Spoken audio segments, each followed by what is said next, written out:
I'm Deacon Mike Houghton. I'm the Executive Director of an apostolate called Unleash the Gospel at Work. Our mission is to help women and men joyfully live their faith and witness to Christ and the gospel in the workplace. This is one of a series of short videos that we produce to help you understand some very simple and practical applications of Catholic social teaching in the workplace. Today's topic is subsidiarity. Imagine a workplace where every person feels empowered to make decisions, to contribute ideas, and to take ownership of their own work. That's the idea behind subsidiarity, one of the key principles of Catholic social teaching. But what is subsidiarity and how does it apply to our daily work lives? Subsidiarity is all about respecting people's ability to manage responsibilities at the level closest to them. As Pope Pius XI wrote in Quadragesimo Anno, it is an injustice and at the same time a grave evil and disturbance of right order to assign a greater and higher association what lesser and subordinate organizations can do.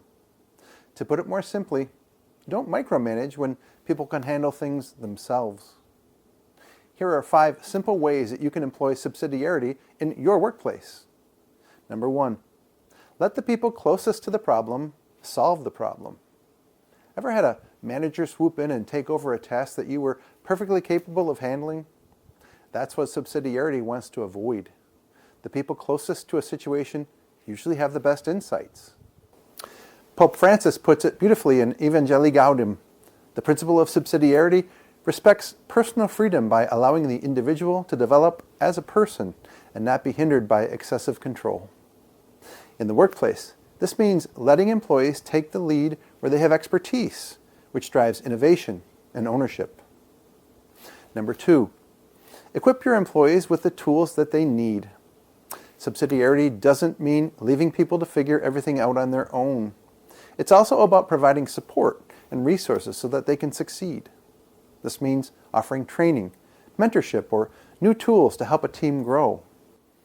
As the compendium of the social doctrine of the Church reminds us, the principle of subsidiarity protects people from abuses by higher-level social authority and calls on these same authorities to help individuals and intermediate groups to fulfill their duties. In practice, this means balancing support with autonomy, stepping in to help only when needed, but not taking over. Number 3, build a culture of trust. Subsidiarity only works in an atmosphere of trust. When employees feel trusted to make decisions, they're more engaged, they're more motivated. And trust is a two-way street. Leaders also need to trust that their teams will rise to the occasion. A great way to foster this culture is through open communication. Listen to your employees' ideas, celebrate their contributions, make them feel heard. As Pope Benedict XVI writes in Caritas in Veritate, subsidiarity fosters freedom and participation through assumption of responsibility. Number 4, avoid centralization where it's not needed. Let's face it, nobody likes unnecessary bureaucracy. Centralizing authority can slow things down, make employees feel like their input doesn't matter. Subsidiarity reminds us that decisions should be made at the lowest level possible, where they'll be the most effective. In your workplace, this could look like giving team leads control over their budgets, or letting employees design solutions for the challenges that they face. The Church teaches that higher authorities should only step in when local efforts genuinely can't handle the problem. And number 5, know when to step in.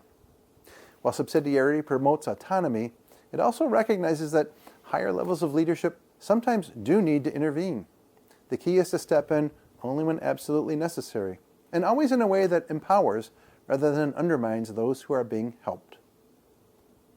Pope John Paul II emphasizes in Centesimus Annus, a community of higher order should not interfere in the internal life of a community of lower order, depriving the latter of its functions, but rather should support it and help coordinate its activity.